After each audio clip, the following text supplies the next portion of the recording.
Pak na pak sa mga netizens ang naging question ni Dingdong Dantes sa nakaraang episode ng Kapuso game show na Family Feud. Sandamakmak na reaksyon ang nakuha ng ipinost ng GMA Network sa social media, sa tanong kung anong sasakyan ang ginagamit kapag may sospek na inaaresto.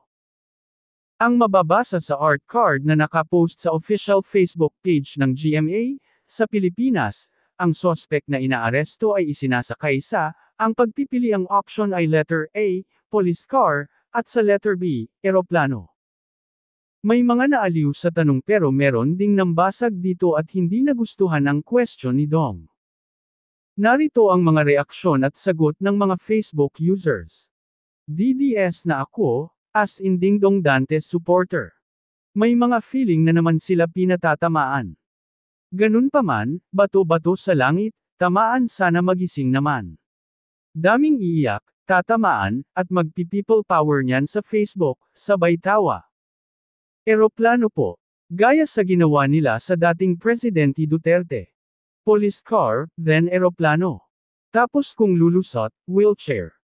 May bago na ngayon mainit-init pa, eroplano. GMA, pati writers nyo bangag na rin. Hype ka Dingdong, sa dami dumagdag ka pa. Daming galit na galit, inaano ba kayo? Ang hugot ng ilang netizens, nagpapakapolitika raw ang Family Feud, dahil obvious naman daw na konektado ang question ni Dingdong sa pag-aresto kay dating Pangulong Rodrigo Duterte.